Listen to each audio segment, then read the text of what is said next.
അങ്ങ് ഇറാനിലല്ലേ, ഇറാഖിനല്ലേ, അല്ലെങ്കിൽ GCC കൺട്രീസിന് മുകളിലല്ലേ?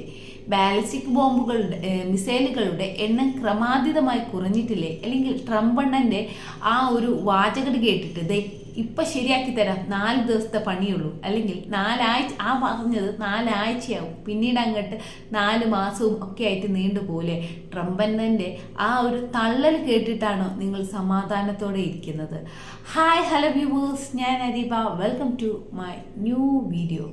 അപ്പോൾ നമുക്കറിയാം, ഓരോ യുദ്ധമുഖത്ത് നിന്നും ഭീകരമായിട്ടുള്ള മിസൈല്, വെടിപൊട്ടൽ, മറ്റ് ശബ്ദങ്ങളും പൊടിപടലും, ഇങ്ങനെ പല രീതിക്കുള്ള ഭീകരമായിട്ടുള്ള ന്യൂസ് റിപ്പോർട്ടുകൾ കേൾക്കുമ്പോൾ നമ്മളെ മനസ്സൊന്ന് ഇടറും അല്ലേ?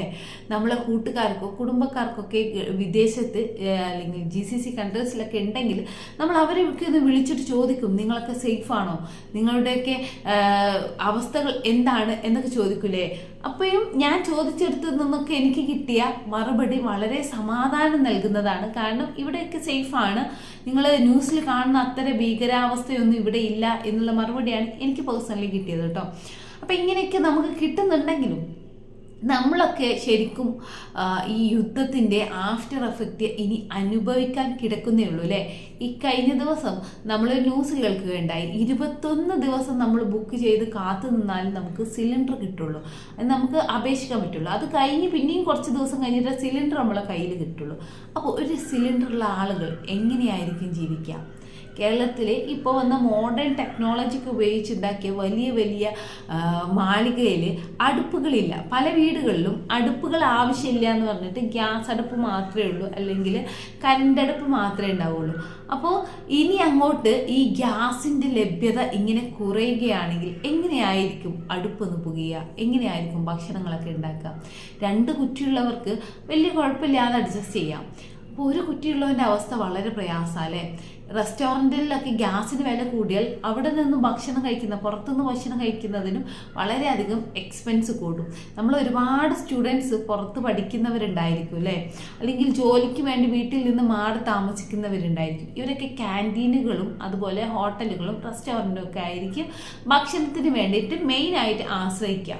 അപ്പോൾ ഇനി അങ്ങോട്ട് ഭക്ഷണത്തിൽ ഈ ഗ്യാസിൻ്റെ വില വർധനവും അതുപോലെ ലഭ്യതക്കുറവും മൂലം വളരെയധികം പ്രയാസപ്പെടുന്നതുകൊണ്ട് ഭക്ഷണത്തിനും വില കൂടും അല്ലേ? അപ്പം അതായത് ഭക്ഷണം കഴിച്ച് ജീവിക്കണമെങ്കിൽ മലയാളി ഒരുപാട് പ്രയാസപ്പെടേണ്ടി വരും.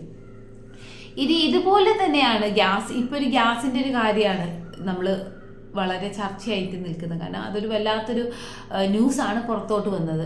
ഇത്രയും ദിവസം, 1 മാസത്തോളം കാത്തു നിന്ന് ഗ്യാസ് മേടിക്കുക പറഞ്ഞാൽ വല്ലാത്തൊരു പ്രയാസം പിടിച്ച കാര്യമാണ്. സാധാരണ നമുക്ക് ഒന്ന് ബുക്ക് ചെയ്ത് 1-2 ദിവസത്തിൻ്റെ ഉള്ളിൽ അല്ലെങ്കിൽ തൊട്ടടുത്ത ദിവസം തന്നെ നമുക്ക് ഗ്യാസ് കിട്ടുന്ന ഒരു അവസ്ഥയാണ് ഉണ്ടായിരുന്നത്. അവിടെ നിന്ന് മാറിയിട്ട് 1 മാസം നമ്മൾ വെയിറ്റ് ചെയ്യേണ്ട ഒരു വലിയൊരു അവസ്ഥയിലോട്ട് നമ്മൾ എത്തിച്ചെന്നിരിക്കുകയാണ്. ഇനി അങ്ങോട്ട് പല കാര്യങ്ങളിലും ഇതുപോലെ വരും. മറ്റു പെട്രോൾ ഉൽപ്പന്നങ്ങൾക്കും പെട്രോളിനും ഡീസൽ ഒക്കെ വില വർദ്ധിക്കും. അതുപോലെ എല്ലാ കാര്യത്തിലും നമുക്കിങ്ങനെ വില വർദ്ധിക്കുമ്പോൾ, അല്ലെങ്കിൽ അതിൻ്റെ ലഭ്യത, വില വർദ്ധിക്കുന്നതിൻ്റെ അപ്പുറത്ത് അതിൻ്റെ ലഭ്യത കുറവ് നമ്മളെ വല്ലാണ്ട് പ്രയാസപ്പെടുത്തും. കുറച്ച് വർഷങ്ങൾക്ക് മുമ്പ് ഞാനൊക്കെ കേട്ടിട്ടുണ്ട്, ചക്കയും മാങ്ങയൊക്കെ പറിച്ച് ഈ ഗൾഫും കാര്യങ്ങളൊക്കെ തുടങ്ങുന്നതിന് മുമ്പ് മലയാളികൾ വല്ലാത്ത പ്രയാസത്തിലായിരുന്നു.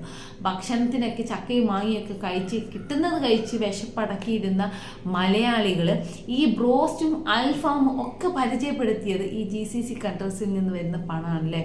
ഇനി നമ്മൾ അതിനെന്തെങ്കിലും ഒരു കോട്ടം പറ്റിയാൽ, അതിനെന്തെങ്കിലും ഒരു പ്രയാസം സംഭവിച്ചാൽ മലയാളിയുടെ അവസ്ഥ ആ പഴയ അവസ്ഥയിലോട്ട് തന്നെ നമ്മൾ തിരിച്ചു പോകും. അപ്പോൾ നമ്മൾ ഈ ആഡംബരപൂർണ്ണമായിട്ടുള്ള ഈ ജീവിതം വല്ലാണ്ട് നമുക്കൊരു ഭാരമായി പോകും. ഇപ്പോഴും നമ്മൾ നോർമലായിട്ട് ജീവിക്കാൻ വേണ്ടി പ്രാക്ടീസ് ചെയ്യൽ വളരെ അത്യാവശ്യമാണ്.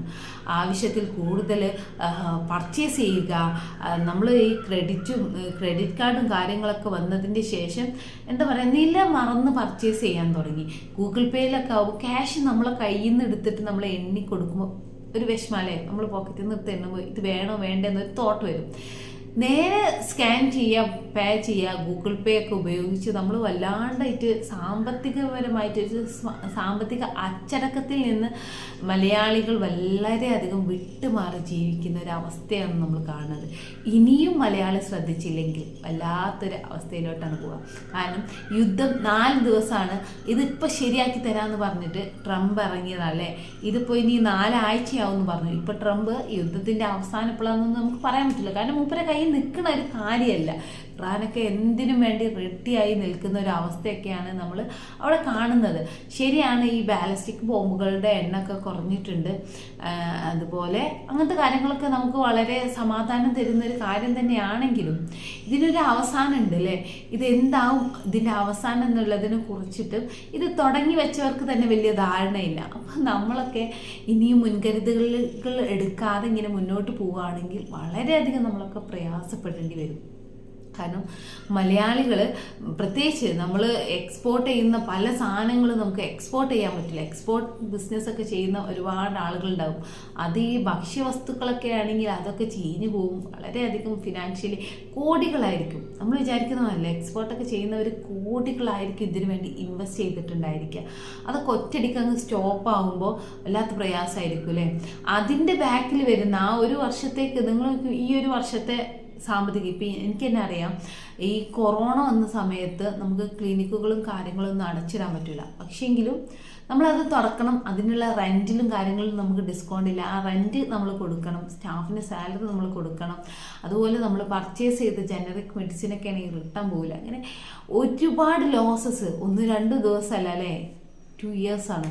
ആ ഒരു ലോസൊക്കെ സഹിച്ച് നമ്മളെ ഇപ്പോൾ ഒരുപാട് ക്ലിനിക്കുകൾ, മെഡിക്കൽ ഫീൽഡിലുള്ള ഒരുപാട് ക്ലിനിക്കുകൾ തുറന്നതിനേക്കാൾ വേഗത്തിൽ പൂട്ടിപ്പോയിട്ടുണ്ട്. അത് കഴിഞ്ഞ് തുറന്നവർക്ക് കുറച്ചുകൂടെ ആശ്വാസം ഉണ്ടായിരിക്കും. പക്ഷേങ്കിൽ അതിന് മുന്നേ ആ ഒരു സാമ്പത്തിക പ്രതിസന്ധിയിൽ പിടിച്ചു നിന്ന് വന്ന ഈ ഒരു ഫീൽഡിൽ നിൽക്കുന്നവർ വളരെയധികം വല്ലാത്തൊരു അവസ്ഥയിലോട്ടാണ് പോയിക്കൊണ്ടിരിക്കുന്നത്.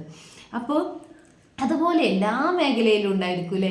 ഈ കൊറോണ വന്നതിൻ്റെ ഒരു ക്ഷീണം മാറി തുടങ്ങുന്നേ ഉള്ളൂ. അപ്പോൾ ഇതാ അടുത്ത് ഇനി യുദ്ധം വന്നിരിക്കുകയാണ്. ഇനി അങ്ങോട്ടുള്ള ജീവിതത്തിൽ നമ്മൾ ഇതുപോലുള്ള നമ്മൾ പ്രതീക്ഷിക്കാതെ, ഇപ്പോൾ യുദ്ധം നമ്മൾ പ്രതീക്ഷിച്ചതല്ല, കൊറോണ നമ്മൾ മുന്നോട്ട് പ്രതീക്ഷിച്ചത്, അതുപോലെ പല പ്രതിസന്ധികളും നമ്മൾ മുന്നിലോട്ട് ഇനി ഇങ്ങനെ വരും. നാളെ എന്താവും അറിയില്ല. ഇന്നലെ വരെ നമുക്ക് ഈസി ആയിട്ട് കിട്ടിയിരുന്ന ഒരു കാര്യമായിരുന്നു നമ്മളെ ഗ്യാസും കാര്യങ്ങളൊക്കെ. അതിനി 1 മാസം വെയിറ്റ് ചെയ്തിട്ട് കിട്ടുക എന്ന് പറയുമ്പോൾ നമ്മൾ സംബന്ധിച്ചിടത്തോളം കിളി പാറുന്ന കാര്യമാണ് അല്ലേ. ഇനി കുറച്ചുകൂടെ കഴിഞ്ഞാൽ അതിലും ഭീകരമായ പല പല കാര്യങ്ങളിലും റേഷൻസും കാര്യങ്ങളും വരും. അപ്പോൾ നമ്മൾ അതിലേറെ വലിയൊരു പ്രതിസന്ധി ഘട്ടത്തിലൂടെയൊക്കെ ആയിരിക്കും പോയിരിക്കുക. അപ്പോൾ എപ്പോഴും നമ്മളൊരു കരുതലില്ലെങ്കിൽ നമ്മൾ വല്ലാണ്ട് പ്രയാസപ്പെടും. ഇപ്പം തന്നെ ഏകദേശം ഫാമിലീൻ്റെ ഒക്കെ സാമ്പത്തിക അവസ്ഥ തരിപ്പടമായിട്ടുണ്ടായിരിക്കും. കാരണം ലോണുകളും EMIകളും ഒക്കെ അവൈലബിൾ ആയപ്പോൾ കാര്യങ്ങൾ നടക്കട്ടെ, പണം വരുമല്ലോ എന്നൊക്കെ വിചാരിച്ചിട്ട് പലരും എടുത്തു കൂട്ടിയ ലോണുകളും EMIകളും അവരുടെ താങ്ങുന്നതിൻ്റെ അപ്പുറത്തായിരിക്കും. കൂടാതെ ഈ ഏറി വരുന്ന ജീവിത ചെലവ് അവരെ വല്ലാണ്ട് ശ്വാസം മുട്ടിക്കുന്നുണ്ടായിരിക്കും. കേരളത്തിലെ ഒട്ടുമിക്ക വീടുകളുടെയും അവസ്ഥ ഇതൊക്കെ തന്നെ ആയിരിക്കും. ഇതിനിടയിലും നിങ്ങൾ ഈ ആളുകളെ കാണിക്കാൻ വേണ്ടിയിട്ട് അത് ചെയ്യുക ഇത് ചെയ്യുക ഇത്തരത്തിലുള്ള കാര്യങ്ങളൊക്കെ ഒഴിവാക്കിയാൽ കുറച്ചുകൂടെയൊക്കെ നമുക്ക് കാലം കുറച്ചുകൂടെയൊക്കെ സമാധാനത്തിൽ ജീവിക്കുക. സമാധാനം എന്ന് പറഞ്ഞാൽ ഇപ്പം തന്നെ ആളുകളുടെയൊക്കെ സമാധാനം നഷ്ടപ്പെടുത്തിയിട്ടുണ്ടായിരിക്കാം. ഇനിയിപ്പോൾ GCC കൺട്രീസിനൊക്കെ എന്തെങ്കിലുമൊക്കെ സംഭവിച്ചാൽ അവിടെയുള്ള ആളുകൾ ഇങ്ങോട്ട് കയറ്റിയൊക്കെ ജോലിക്കൊക്കെ എന്തെങ്കിലുമൊക്കെ സംഭവിച്ചാൽ വല്ലാത്തൊരു അവസ്ഥയായിരിക്കും നമ്മളൊക്കെ ഫേസ് ചെയ്യാൻ പോകുന്നത്. അപ്പോൾ എന്ത് ചെയ്യാം, കൂടെയുള്ളവരെ കൂട്ടിപ്പിടിക്കുക, മാക്സിമം ഈ ആഡംബരങ്ങളൊക്കെ ഒഴിവാക്കിയിട്ട് ഒന്ന് ജീവിക്കാനുള്ള ഒരു വഴിയും കാര്യങ്ങളൊക്കെ കണ്ടെത്തുക. പ്രൊഡക്ഷനിൽ, അതായത് നാട്ടിൽ പ്രൊഡക്ഷനിൽ ഫോക്കസ് ചെയ്യുക. അതാണ് ഇനി നമുക്ക് ഫിനാൻഷ്യലി ഒന്ന് സെറ്റായി എടുക്കാനുള്ള ഏറ്റവും വലിയൊരു മെയിൻ പോയിന്റ്. നാട്ടിലെ MSME പോലത്തുള്ള ചെറിയ ചെറിയ സംഭവങ്ങളിലൊക്കെ ഇൻവെസ്റ്റ് ചെയ്യാം. അവിടെ ഡെവലപ്മെൻറ്റ് കൊടുത്താൽ നമുക്ക് കുറച്ചുകൂടെ കാലം ഈ ഫിനാൻഷ്യൽ ബുദ്ധിമുട്ടൊന്നും ഇല്ലാതെ കാരണം നമ്മളെ പ്രൊഡക്ഷൻ നമ്മളെ നാട്ടുകാർക്ക് വേണ്ടി നമ്മൾ തന്നെ പ്രൊഡക്റ്റ് ചെയ്യുമ്പോൾ നമുക്ക് റീസണബിൾ പ്രൈസിൽ കൊടുക്കാൻ പറ്റും. കൂടാതെ നമുക്ക് തന്നെ ഒരു എന്താ പറയുക, എക്സ്പോർട്ടിങ്ങും കാര്യങ്ങളൊക്കെ അല്ല, അതൊക്കെ വേണം. പക്ഷെ വേണ്ടെന്നല്ല, കാരണം ഈ ഒരു യുദ്ധ സമയത്ത് എന്തായിരിക്കും അതിൻ്റെയൊക്കെ ഭാവി എന്നൊന്നും നമുക്ക് പറയാൻ പറ്റില്ല അല്ലേ. അപ്പം ഇത്തരത്തിലുള്ള കാര്യത്തിൽ കൂടി ഇൻവെസ്റ്റ് ചെയ്യാൻ ശ്രദ്ധിക്കുക.